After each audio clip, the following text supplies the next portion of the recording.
Okay, so we have seen correlation in the previous class. That is Pearson correlation. Okay, and concept of correlation says that how two features are correlated with each other. Formula for correlation is covariance of xy upon standard deviation of x into standard deviation of y.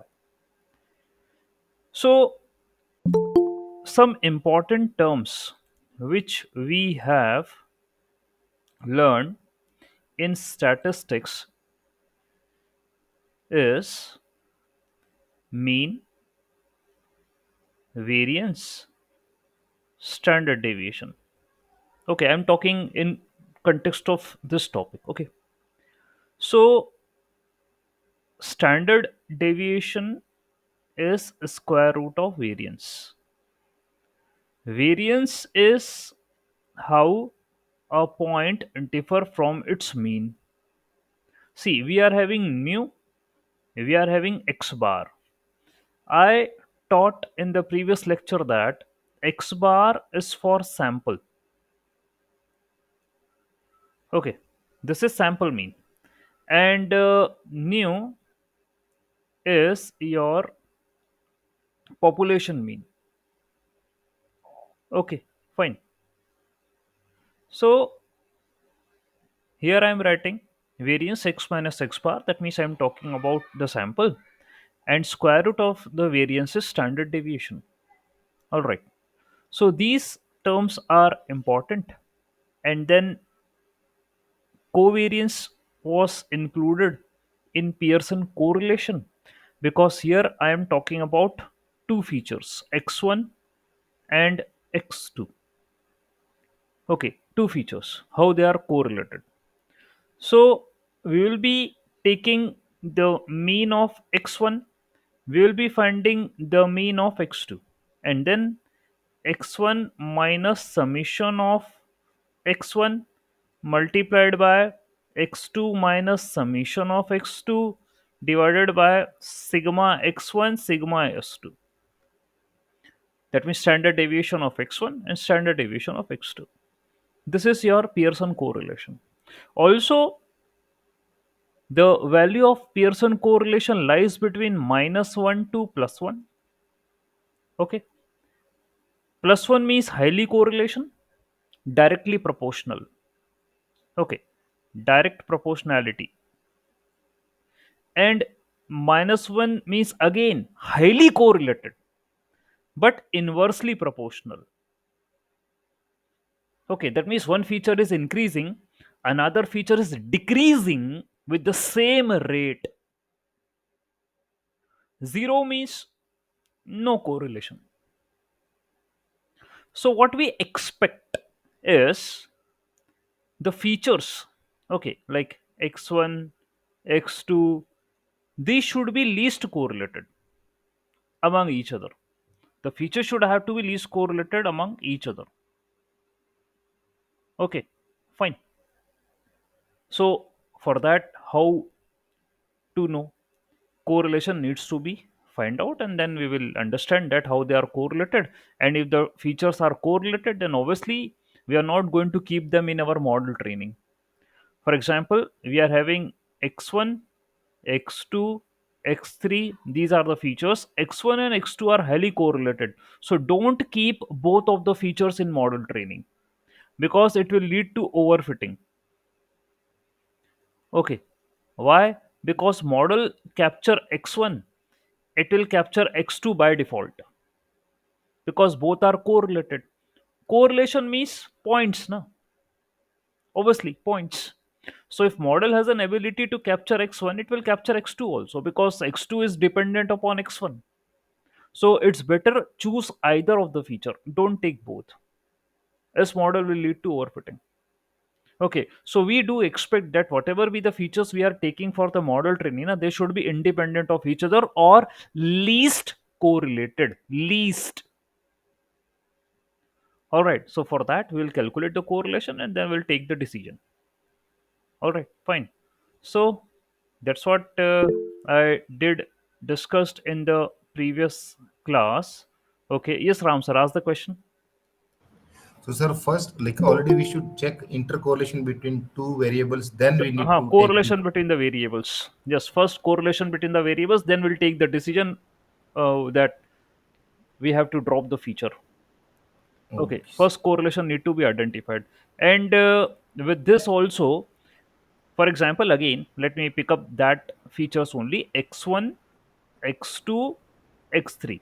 So I told that x1 and x2 are correlated. Okay, highly correlated. Now here you have to be judgmental that shall I drop x1 or x2? Okay, because okay, few things which a data scientist do have a concern in their mind. Dropping dropping feature or row is loss of information. Point number 1. So if you are dropping x2, that means that feature is completely eradicated from your data set. And if you are training the model with only x1 and x3, so model doesn't know what is x2. So that particular feature is completely removed from your data. So is there any loss of information? We have to see. However, I am here telling you, if we keep x2, it is having the same data points as x1. And a correlated means what? It is having the same data points as x1. Okay, so if I'm already having a feature which is like correlated data points like x2, so it's better just keep only one. Okay, don't keep both. Okay, so we want see what is data science, and we want to perform exploration of data. Exploration. If you are getting same data points, data points, it doesn't mean that you have explored something new. No, that doesn't make any sense. If with the help of x1 I can reach x2, and x2 is coming in the same line of x1, so it's not new thing. Okay, what is the definition of machine learning? To understand patterns in the data, to understand trends in the data. Okay, if x1 and x2 are correlated, have you learned any new pattern in the data? I don't think so that there is any learning, because if you find any point of x1, x2 is correlated, it is collinear, so it will be coming next in the same line of x1. Okay, so correlation means they are closer to x1. Okay, so that is not the case which we are looking forward for. So if features are not correlated, okay, so in that particular case model has to put an effort. Okay, that is something a learning. We are not looking forward for memorization. Here, if the features are correlated, now that means model is memorizing. That we call in Hindi is ratana. Okay, it is memorizing. Okay, I got this point here. I will got this point here. I will get this point here. I will get this point here. It's not learning. It's just memorizing, because this is a straightforward pattern, and model will follow up the same line, and it will say that yes, I have learned everything, but actually it haven't learned. It got a simple pattern. This is very simple. I don't want to make a model simple, else it is like okay, not simple. That means here see, actually, let me change the word. Overfitted model is complex. Overfitted is complex. Okay, so during training it will capture all the points. It will say that I have learned everything, but actually it haven't learned, it memorized, because of the correlation in the data features. So I don't require this thing. That's the reason I'm dropping one of the feature. Okay, also s- second point is, okay, we have to take a decision, either x1 or either x2, which one to drop. So a feature, for example, x1 is having good correlation with the target. See, kindly identify the correlation with the target. Which feature is having good correlation with the target? Just keep that. Later one is dropped. Okay, so drop first point is dropping is a loss. If you're dropping any of the feature, it's a loss. But can you afford that loss? If they are highly correlated, then you can afford the loss. For example, I do keep like more than 70% correlation between the data points, between the feature. That means you can drop either of the feature because 70% is high. Okay, second, wish to drop either x1 or either x2. So here you have to take decision that if x1 is highly correlated with the target, that means it is contributing more in the model development with the target. So keep x1, drop x2. And if x2 is contributing a lot, if it is having good correlation with the target, see, I'm not saying correlation between x1 x2, no, I am saying with the target. Okay, because you are having this data, no? You are having such kind of data. Okay, so this is x1, this is x2, this is x3, this is x4, and this is target. What you want to achieve. So if x1 and x2 are having good correlation, okay, I need to select any one of them. So for that, let us check how they are correlated with the target. If x1 is related more with the target, then drop x2. And if x2 is related more with the target, then drop x1. This is what the decision you have to take. Okay, check correlation with target. Okay, fine. All right. So correlated features are result of overfitting in a model. Okay, we are not going to keep them. And this is high correlation, 70%, more than 75%, it is highly correlated. All right, fine. Very important concept in every ML project. Every, I'm not saying that one, no. Every machine learning project. If you have seen the projects I do share, you might have seen this correlation matrix. If you check the post I do, correlation matrix. Okay, and it's very easy. Just you have to write like this df.corr. Only just write like this. It will print you the correlation matrix between every feature to every feature. Okay, so it's just like a matrix. Okay, so x1, x2, x3, x4, and here also x1, x2, x3, x4. So one to one correspondence. So correlation matrix. Later on, I do plot it with the help of heat map. There is a plot called as heat map. Okay, which is a colorful map and it show all the values of this correlation. Okay, so I do draw all these things in my each and every project. Okay, and if the features are highly correlated, drop them. Okay, fine. So now, so Pearson correlation I explained, and fine. These are the values. This is the formula. You know. Okay, fine. So they are giving a case. Consider a scenario where we aim to predict car prices based upon the attributes such as car length, curb weight, horsepower. Using Python, we can employ a Pearson correlation. Coefficient can be identified that can give you the relationship between the variables and the price. Positive correlation indicate that there are certain attributes increase, the car price tends to increase, while a lack of correlation suggests the independence. Okay, one more thing I want to let you know. See, I already told you about. See, I told na x1 how it is correlated to y, x2 how it is correlated to y. They are talking about car price prediction. So let us suppose y stands for the price. Okay, y means price.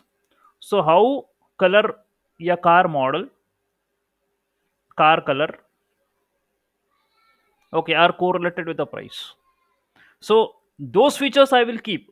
Okay, now again, don't get confused. Okay, features which are highly correlated with y, that we have to keep. Okay, I am saying that correlation with the target, with the target, good correlation with the target is best. However, correlation among the training features is not good. Okay, between x1 and x2 is not good. Okay, x1 and x2 with the target is good. All right. So this is just like a thing now. You keep the friendship. You have friends. You keep friends. You do talk to them. You spend time, whatever. But don't forget your goal.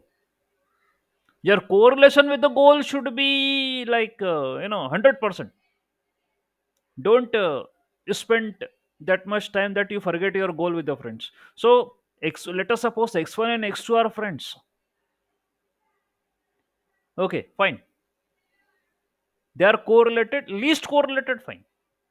If they are more correlated, okay, there is only one thing, I'm going to select anyone, not both. So correlation among the features is not good. Huh, with the target is fine. So keep correlation with the target always. Rest all okay, good. Okay, all are good, all friends are good, all family members are good, everything is good. Okay, treat all of them okay equally, but don't forget your target. Your life goal is important. Else you are just involved in all these things, you forget your life goal. Okay, that's the explanation. Values you very well know, from which range to which range. Okay, and how to interpret with plots again. With correlation, I told you about, that is df.cor. Apart from that, I do also draw scatter plots. Scatter plots. Scatter plots are bivariate analysis. Bivariate analysis. That means between two features. Between two features. Okay. So x1 and x2. If these are the two features and the distribution of points looks like this, that means they are positive correlated. And it's clearly visible that x1 is increasing, x2 is also increasing. It's clearly visible from this. Now, again, x1 and x2. If I'm getting, see, positive correlation is this, negative correlation is this. That means if x1 is increasing, x2 is decreasing. This is negative correlation. And here it is no correlation. X1, x2. It doesn't matter. X1 is increasing, there is no trend find here. Okay, so you will be getting points like this. No correlation. So with the help of scatter plot, okay, in bivariate analysis, we can find whether the features are correlated or not. Okay, got it. Very important. In every project, in bivariate analysis, I do make such plots. Okay, fine. Yes. If two features, yes, sir. If two features are highly correlated, why not just use a model that can handle the correlated features? Sir, model to handle correlated features. Okay, let us share the entire screen and talk about the point. Okay, let's talk about the point. What sir told, that if features are correlated, sir, let the model handle this thing. Okay, fine. See, we are having a model called as linear regression. In this model, in this model, the equation, mathematical equation for this related to the cost function or the loss is given as summation of y predicted minus y actual ka whole square divided by n. That means predicted value minus actual value divided by total number of points, and take the summation of each one of them. This is the cost function or loss function for linear regression. Okay. This model doesn't have an ability, doesn't have an ability to handle from its own. Now, what the sir said, I want to add. So we do have associated models like ridge regression, ridge regression, and lasso regression. These two models, they are having ability to handle the correlations. Okay, so this ridge and lasso regression, the cost function is same. Okay, summation of yp minus ya ka whole square divided by n, but they are having one more thing to handle. They are having a penalty term. Penalty. Okay. So those models which are having penalty term, they can handle. If the model is going to be overfitted, they will enforce penalty. Okay. So here, in case of ridge regression, the penalty term is your lambda L again. Okay, yeah, L square. Okay. And in case of lasso, the penalty term is lambda L. Now you will ask me what is L?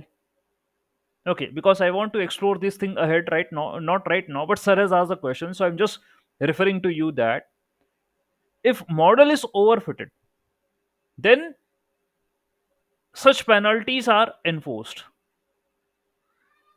over the model so that we can remove those features. The lesser regression, this it remove those features who are giving overfitting. So ultimately, we have to remove. That's the solution. However, rich doesn't remove those features. It avoid. It try to avoid. It reduces the impact of features which are giving overfitting. Okay, it reduces the impact. Fine. So I guess I have just highlighted or mentioned about this regularization also, isn't it? Regularization. If not, I will be teaching you ahead regulation techniques L1 and L2. And there is one more, which is a combination of both L1 and L2. That is elastic net. Okay, so what sir asked that, sir, you are finding the correlation. Okay, then you told if the correlation is high, so you are dropping feature from your side. So sir asked that why don't you give this power to the model itself? That model can take that what features are correlated and it will drop. So okay, yes, we are having such models. We are having some hyperparameters in other models also. It's not like that I am going to talk about these. No, there are other models also who are having a capability that they can treat the features in that regards. So it's just an example. Ridge and the lasso, they are associates of linear regression. Okay, so linear regression doesn't have this penalty term, but they are having penalty. If the model is overfitting, they will enforce the penalty on it. And those features who are responsible for overfitting, that means those who are correlated features, it will the lasso will drop them down. That is why lasso is also called as feature selection technique. Okay, lasso is feature selection. Okay, because it will select only those features who are feasible. Correlated feature it will drop. Okay, fine. So I will explain this regularization ahead in more detail. Okay, when I will be talking about these regression and the terms which I mentioned, these models. Okay, sir. I hope this makes a sense.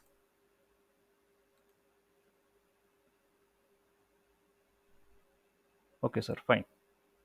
So this is how we can draw the plots. Okay. So positive correlation, negative correlation, no correlation. Okay, fine. Now normalization. So normalization, fine. It is a process of converting data into small, similar scale. That is one of the key parts of data pre-processing. Normalization. See, definition itself is a big thing. Okay, and very much important. Again, in each and every project, I do perform this thing. Normalization, converting data into similar scale. Okay, now what happened with the data? Why it is telling you to convert the data into similar scale? Okay, let's see. Okay, let's see. This is your data. Okay, this is your data. Again, x1, x2, x3, x4, xy. These are the features which are present in the data. Okay. Let us suppose feature x1, it is having the values like 1000, 2000, 3000, 4000, 5000. Feature x2 is having a value like 2, 5, 3, 1, 4. Now you can see that feature x1 is having big values, its variance is high. Variance is high. Expected. Its variance is high. Okay, points are spread away. However, x2 is having small values. Small values. And its distribution is also less. So expected its variance is low.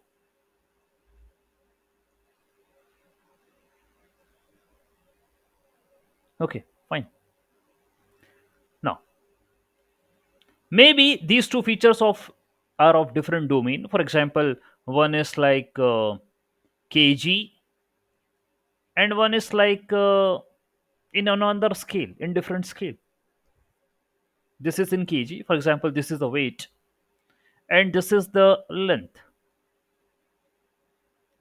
So in a data set, you will be given different feature, different units, different values. You will be having such kind of data. Okay, now since the value of x1 is very high and x2 is very low, what happens in data science, no? And not only in data science, in reality also, those whose value is high, they dominate whose value is less. Obviously, those people who are powerful, they are going to dominate the weak people. It's not a new concept.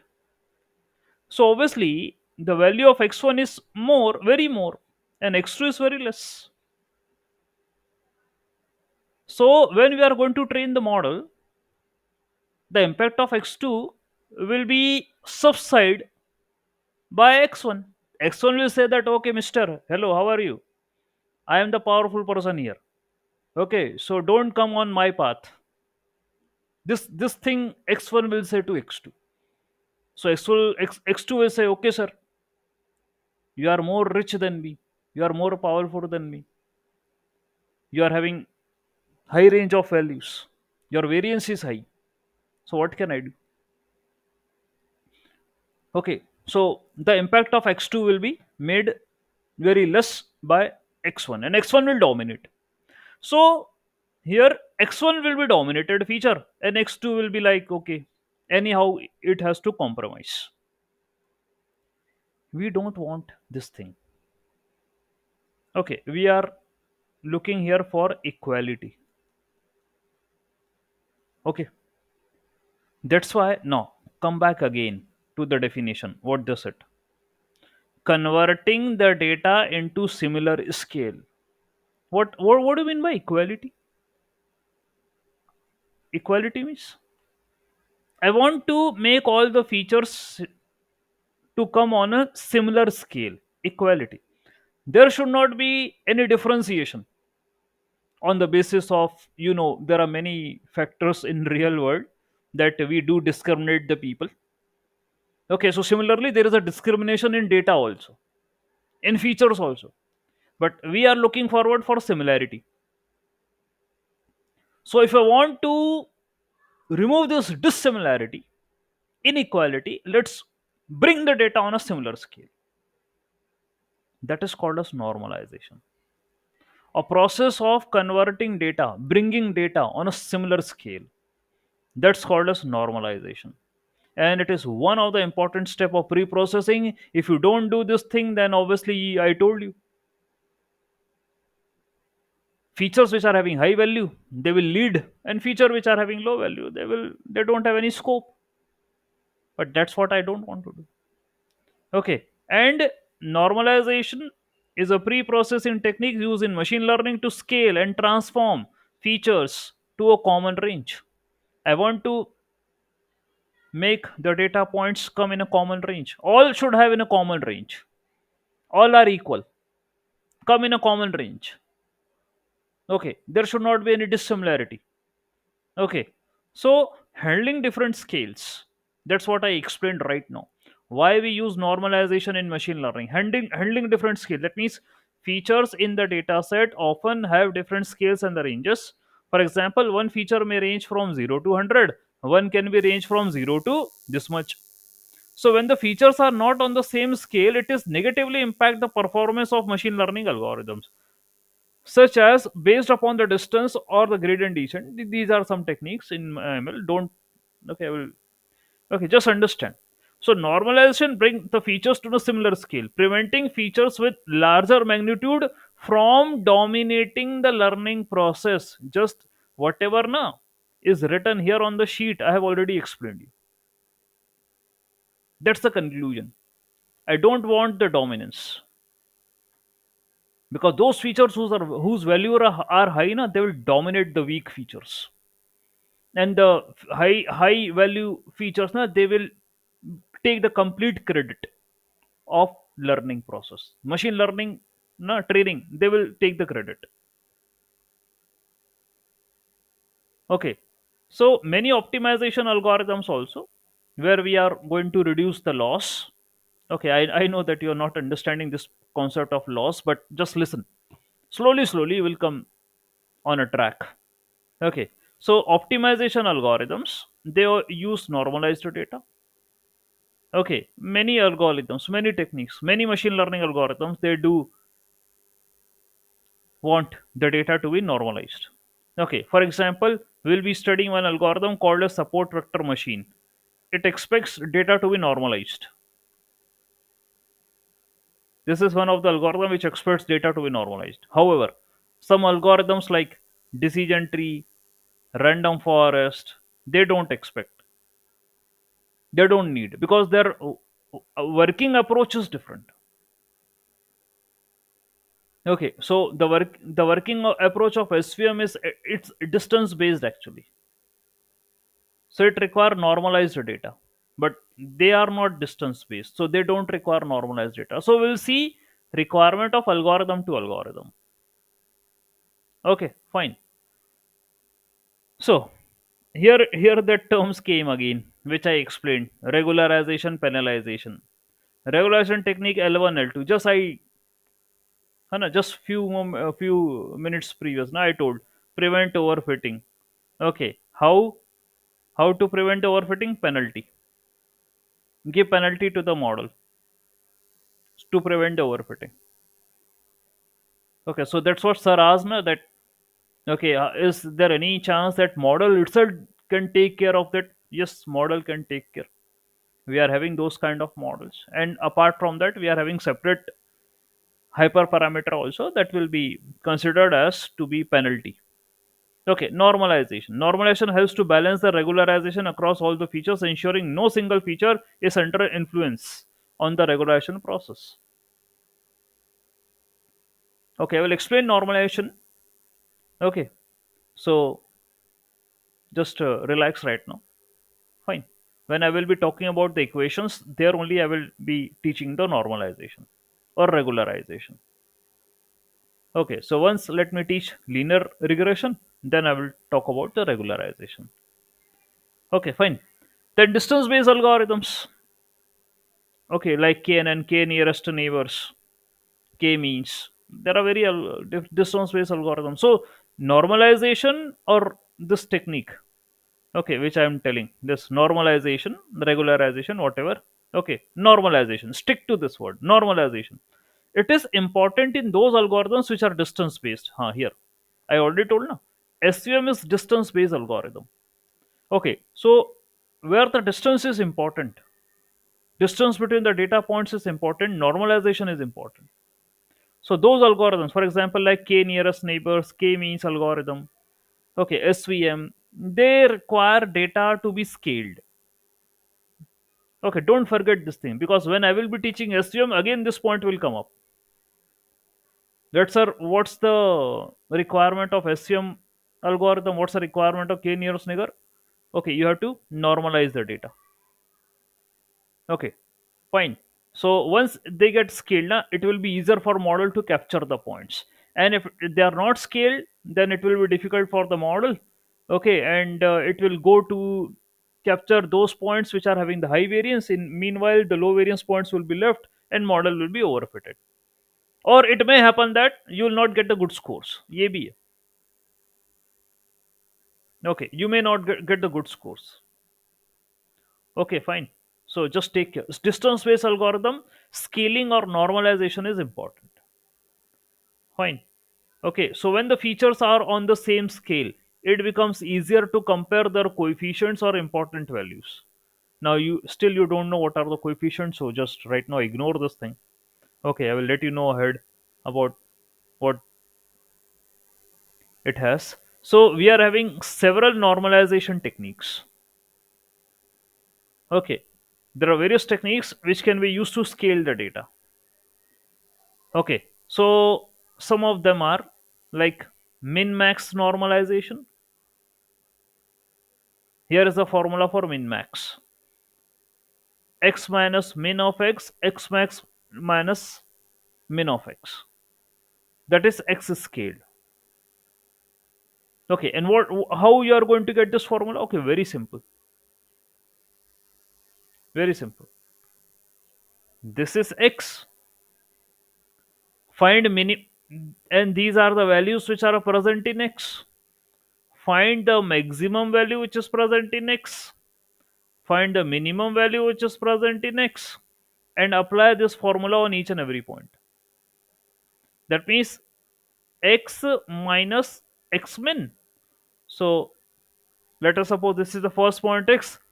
Subtract minimum value from it divided by max value from the x minus min value from x. This is min max normalization. And here we get the value between 0 to 1, IMP. Remember, when you apply min max normalization, the result you will achieve is between 0 to 1 only. Okay, got it? So just remember this thing. Fine. Then comes your Z score normalization. Yes, standardization. Yes, standard scalar. That is also called a standard scalar. Standard scalar. So this is x minus mean upon standard deviation. X minus nu upon sigma. Important. Okay, it's important. X minus mu upon sigma. This is standard scalar. It transforms the data to have zero mean and the unit variance. Okay, transform the data where the mean will be like 0 and the variance will be like unit 1. Okay, and it assumes that your current data is Gaussian distributed. That's the assumption. Standard scalar, it assumes that your data is Gaussian distributed like this. Okay, that means symmetry. Okay, fine. Rest other techniques are also there, but they are not used, not as such. Log transformation is used. That means let's take the log of a feature. take log of a feature.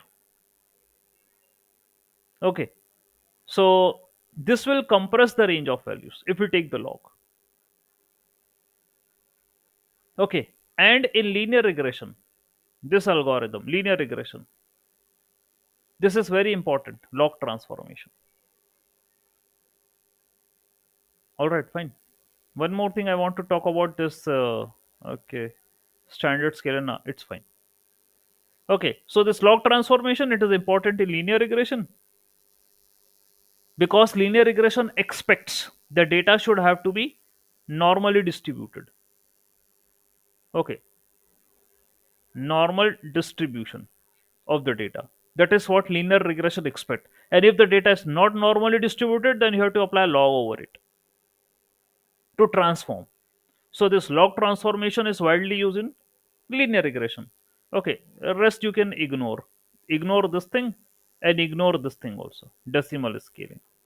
Just three are very much important. Min max normalization, standard scalar, and log transformation. They are important. There is one more. There is one more that is called as robust scalar. Okay, one more robust scalar. Okay, fine. I will let you know ahead about these things. Okay, so the choice of normalization techniques depend upon the characteristics of the data and the requirements of the machine learning algorithm. For example, standard scalar and robust scalar are two popular normalization techniques used in machine learning. Standard scalar, I already told you that this is the formula for standard scalar. It assumes data to be Gaussian distributed.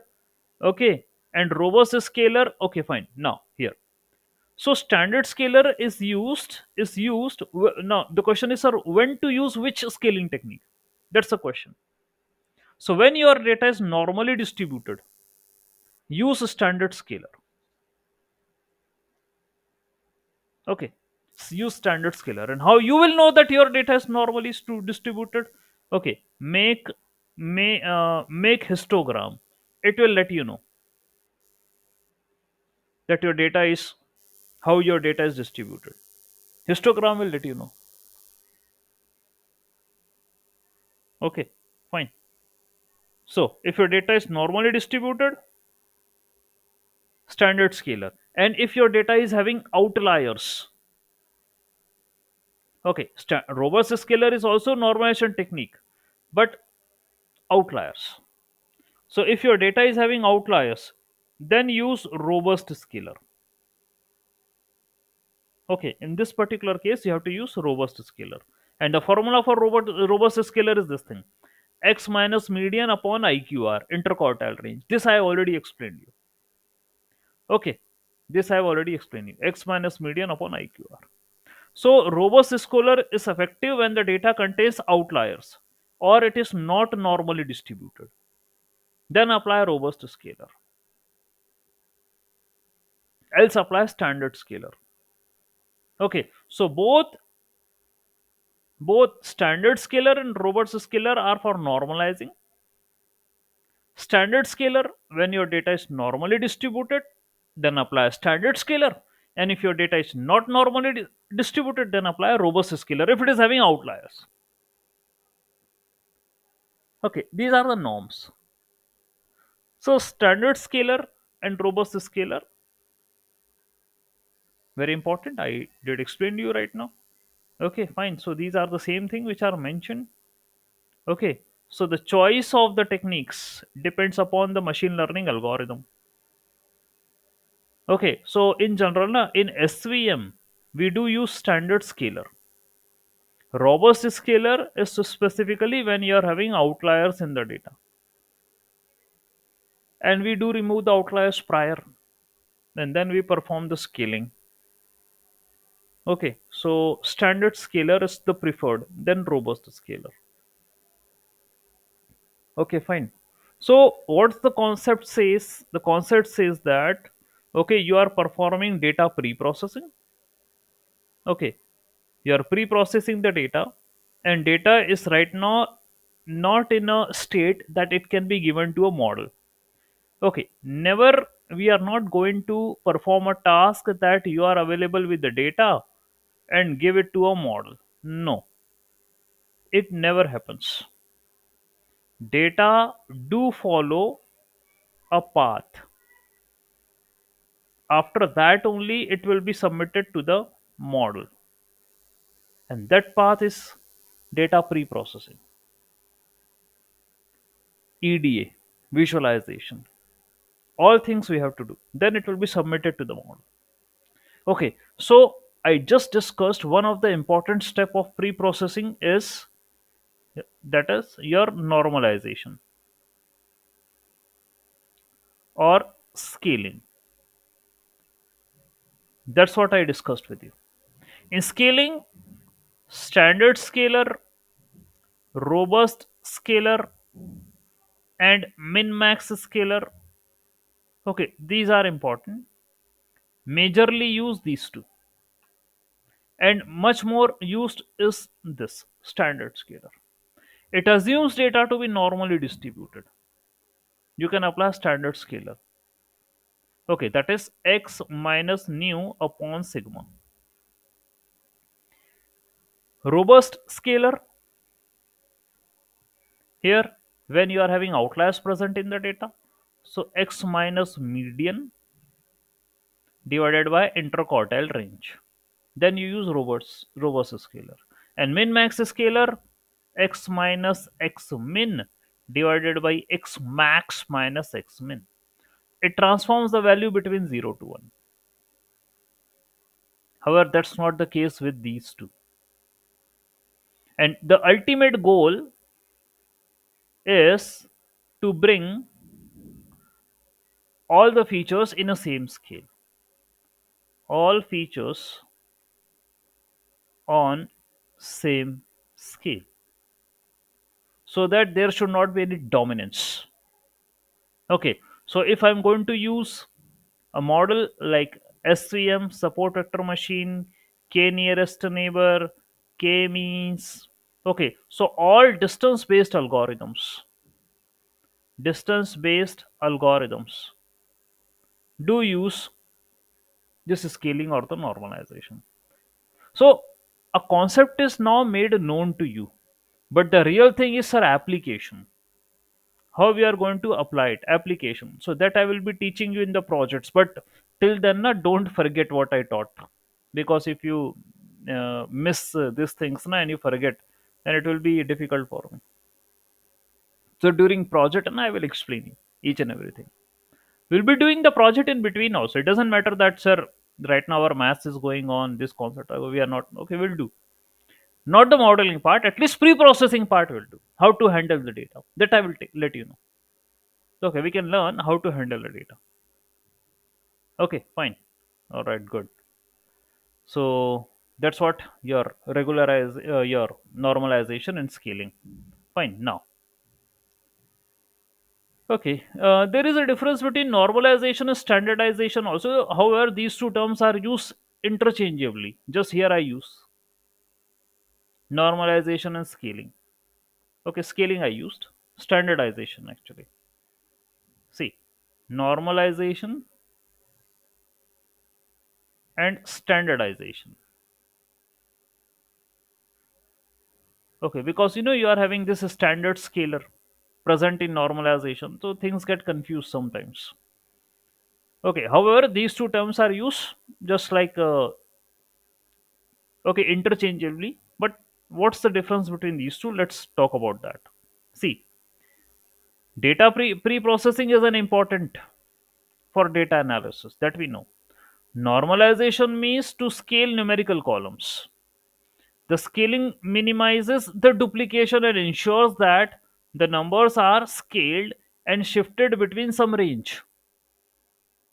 0 to 1 is for min max. Okay, don't take this seriously. This is for the min max. It's just saying that, okay, you apply the normalization, the values do converted into some range. Okay, fine. However, it is essential to note that normalization struggles with outliers. For that, we are having robust scalar.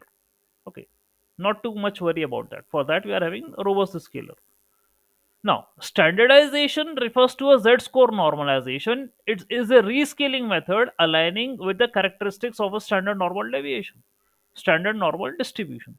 So, if you are having normal distribution, then you apply standardization. Okay, fine. So, the difference between these two is normalization scales the model using minimum and the maximum values.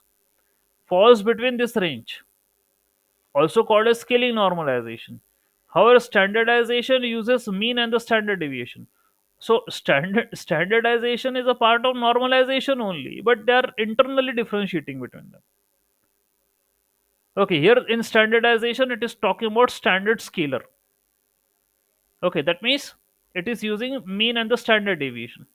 However, normalization, for example, your min max normalization, it takes minimum and the maximum value.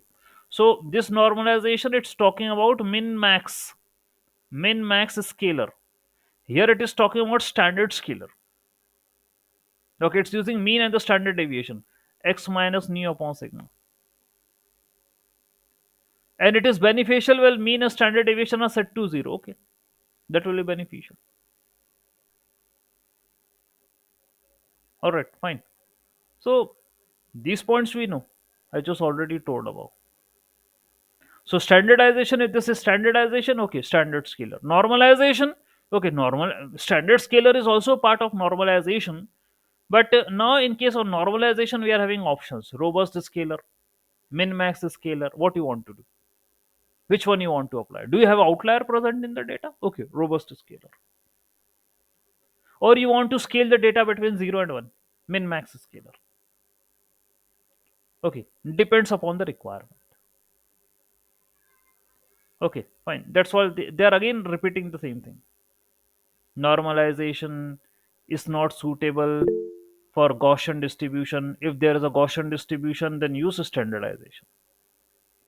Outlier, okay, robust scalar. Standardization don't good for outlier. Normalization is good. For example, robust scalar. It ranges between this to this. Standardization has no range, no restrictions. Okay, it doesn't have any restrictions. Okay, standardization is applied to most of the algorithms. Okay, fine. That is the case. Okay. So if we have male versus female as a binary feature, how we can normalize to all other features and you don't know the normalize? Okay, fine. So sir, just select those features who are non-binary. That's why na, I initially I did classified my data. Data is having numerical and non-numerical features. Okay, I started my classes with that only.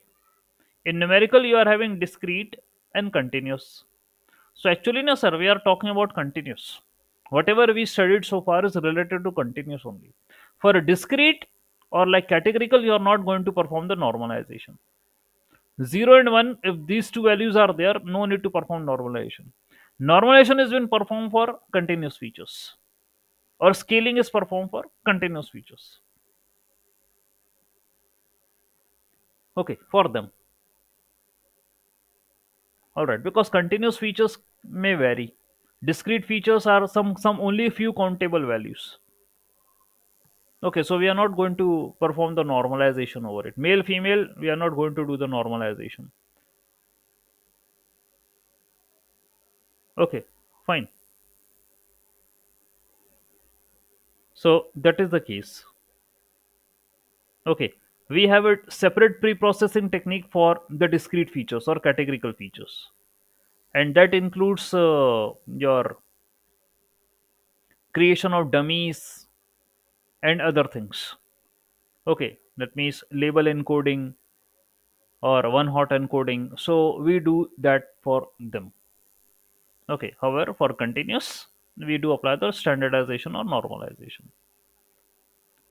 Okay, sir. So that's the answer for your question. Okay, so type of data is also important. So all these things now which we have studied, they are applicable for continuous features.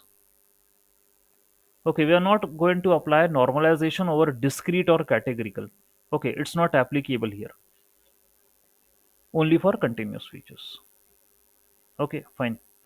Now, probability. Okay, in statistics, some part of probability is also present, and probability is treated separately also. It's taught separately also. Okay, probability. Fine. When I ought to heard this topic probability, probability is always challenging because it do talk about the outcomes. Okay, what are the probable outcomes? Okay, so we have studied permutation combination, then probability. Permutation combination means arrangement, selection of the data values. Probability is how to predict because there is uncertainty in the data. Okay, data is uncertain. So, what could be the outcome that I want to know? Okay, so probability is a mathematical technique which help us in predicting the outcome. Okay, we are having data. We need to find the output or the outcome. So obviously, probability is applicable there. Also, probability distribution is the distribution of all the probabilities of the event. That means data distribution. Okay, probability I'm talking about again for numerical only. Huh? All these concepts are applicable to numerical values. Okay, fine. So we can have in numerical discrete and continuous. So we are having discrete also probability distribution. We are having continuous probability distribution also. We don't have such thing like categorical probability distribution. No, discrete or continuous. So a data whose distribution is discrete probability distribution, or a data which is continuous probability distribution. That is applicable. So discrete probability distribution is the probability distribution of over discrete values. For example, rolling of a die, tossing of a coin. That's discrete. Why? Because the result which you can get after rolling of a die can be like 1, 2, 3, 4, 5, 6. Only six outcomes are feasible in discrete probability distribution for rolling of a die. For flipping of a coin, either you can get head, either you can get tail.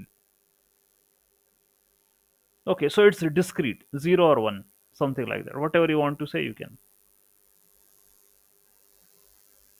Okay, so these are discrete probability distributions, and we have certain types of discrete probability distribution like uniform distribution, binomial distribution, Poisson distribution. They all are discrete in nature, where your outcomes are discrete. That means they are countable. I can count them. However, if your outcomes are not countable, then it lies between as continuous probability distribution. Okay, fine. So here is the example of discrete probability distribution. Bernoulli. Bernoulli is one of the discrete probability distribution. Okay, that means it's the simplest form, which is having only two possible outcomes: yes, no, true, false, failure, or success. Only two possible outcomes it is having. Okay, fine. So here, if P stands for the success, Q will be 1 minus P, that is the failure. Probability of success is P, probability of failure is 1 minus P. Okay, so that's what they have written. This is probability mass function. That means a function over which your random variable x is defined. X is defined. Okay, these concepts are major concepts. I will be talking about more ahead in probability, but right now, okay, you can understand. Okay, sir, you're talking about Bernoulli na distribution. You're saying that it is applied for only two possible outcomes, when you are having only two possibilities, either yes or either no, either true or false, or either success or failure, something like that. So the probability of success is p, so the probability of failure will be 1 minus p, that is q. That's it. And that's what they have written. If value of x equal to 1, the probability is p. Value of x equal to 0, probability is q. That's it. Okay, so Bernoulli distribution. We can have binomial distribution also. That means it is like Bernoulli only, but it represents the number of successes and fixed number of independent Bernoulli trials. That means in Bernoulli we did experiment only one time. In binomial we are going to do it n times. Okay, so n is the number of trials, p is the probability of success. Okay, for example, you are tossing a coin. You are tossing a coin, and you are saying that head equal to success. So you toss the coin for one time. You got head. Okay. Success. You toss the coin again. You got head. Success. For example, you need to toss it for 10 times. Okay. Third time you toss, you got tail. Failure. Again tail. Failure. Again tail. Failure. Then success. Then success. One, 2, 3, 4, 5, 6, 7, 8, 9, 10. So this is what happened. Okay. So first time you toss, success. Second time you toss, success. Third, fourth, fifth, failure. Then sixth, seventh, success. Eight, success. Nine and 10, failure. Okay. So this will be like P key power 1, 2, 3, 4, 5. Q key power 5. P key power 5. Q key power 5. Okay. Ends calculated by NCR. NCR means N is the total number of trials and R is the number of trial where you got the success. So 10C5, P key power 5, Q key power 5. This is binomial distribution. We have learned this thing in our maths also, early stages, but I know that at that particular time it went, but now at this time it came back again. So it's like a horror story. Okay, all these things came back again. This probability and all these concepts. Okay, so I know that you might be thinking that we left all these maths and now we are again doing this machine learning, data science, and it came back. Yes, it will be there, and very important concept, probability. We can't skip them. All right, so that's what I need to teach you all today.